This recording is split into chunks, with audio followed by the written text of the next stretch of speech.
Students, आपने ये observe किया होगा कि जितनी भी मूवमेंट्स जिस तरह से डेवलप हो रही हैं वो पिछली मूवमेंट के अगेंस्ट एक रिएक्शन होता है। उसमें कुछ एलिमेंट्स पिछली मूवमेंट के शामिल होते हैं, लेकिन एक दो फीचर्स ऐसे होते हैं जहाँ पे आर्टिस्ट जो है वो एक डाइवर्जेंस करते हैं और उसमें फिर एक नई इनोवेशन के साथ एक नई मूवमेंट वजूद में आती है। बारोक पीरियड के बाद जो 75 ईयर्स हैं 1700 से लेके 1775 तक, इसमें रोकोको आर्ट की डेवलपमेंट हमें नज़र आती है, जो कि एक अलग मूवमेंट है। इसके अंदर बेसिकली एक रिएक्शन था बारोक में जो रियलिज्म था उसके अगेंस्ट।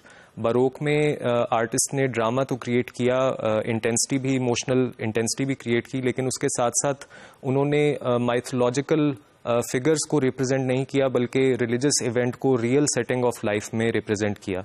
तो जो रोकोको आर्ट था ये बेसिकली एक रिस्पॉन्स था, एक रिएक्शन था उस रियलिज्म के अगेंस्ट, और ये एक डेकोरेटिव रिएक्शन था। इसमें जो डेकोरेटिव एलिमेंट है उसको डेवलप किया गया, उसको इन्हेंस किया गया। जो इसके डिफरेंट फीचर्स हम देखते हैं उसमें जो डेकोरेशन इसमें इस्तेमाल की गई, बेसिकली ये इंटीरियर डिज़ाइन में ज़्यादा इस्तेमाल हुआ, और इसमें जो कर्व है उसको एक बहुत ज़्यादा इंपॉर्टेंस दी गई, एस शेप्ड और सी शेप्ड कर्व को, कि जो डेकोरेशन है उसमें फ्लोरल मोटिव्स इस तरह से इस्तेमाल किए जाएं कि उनके अंदर जो कर्व है उसको एक सर्टन लाइटनेस में और एलिगेंस में उसको इस्तेमाल किया जाए ताकि इंटीरियर को डेकोरेट किया जा सके। पेंटिंग में इसकी एप्लीकेशन हमें नज़र आती है लेकिन बहुत महदूद।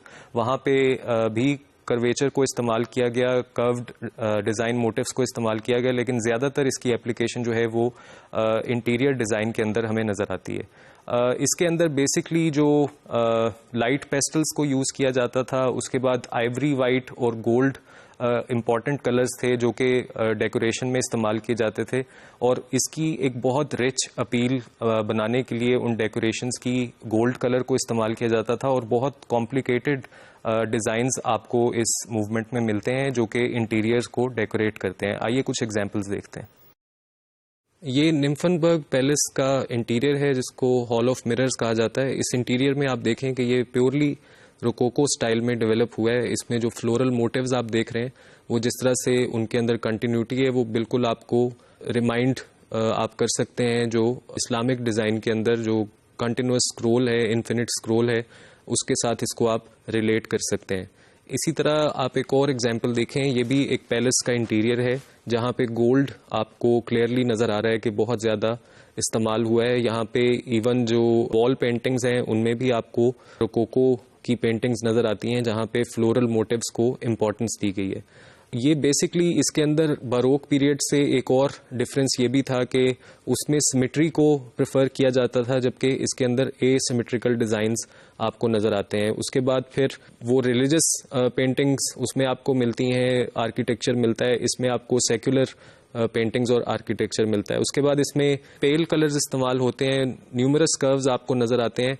जो बारोक के अंदर पब्लिक स्पेस को डेकोरेट किया जाता था बिब्लिकल स्टोरी से, यहाँ पे आपको प्राइवेट प्लेसेस की जो डेकोरेशन है वो ज़्यादा इम्पॉर्टेंट एस्पेक्ट दिखाई देती है।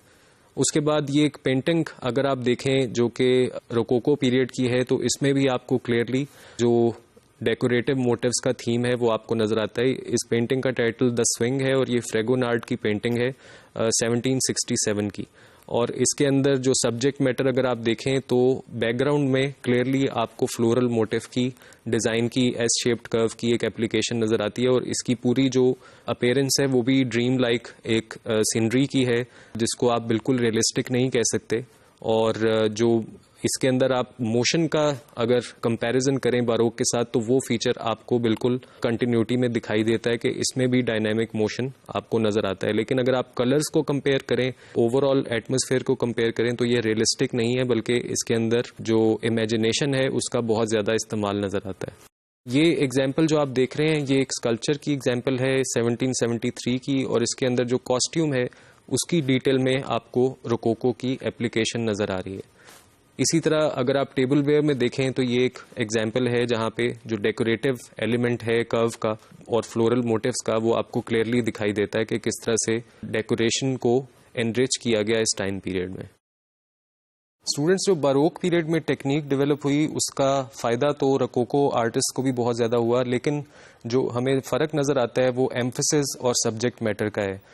एक एलिमेंट जो कि फ्लोरल मोटिव का एलिमेंट है उसको लेके इन आर्टिस्ट ने इतना डेवलप किया कि एक पूरी मूवमेंट हमें उसमें नज़र आती है। आप बिल्कुल स्टूडेंट्स को इस तरह के आर्ट की प्रैक्टिस करवा सकते हैं जिसमें एक एलिमेंट को, फॉर एग्जांपल एक फ्लोरल मोटिव को लेके आप किसी पेंटिंग का मेन एलिमेंट उसको बना लें और उसकी बेसिस पे आप उस पेंटिंग को असेस करें कि स्टूडेंट ने कितनी इमेजिनेशन को इस्तेमाल किया है उन फ्लोरल मोटिव्स को एक बैकग्राउंड डेवलप करने के लिए।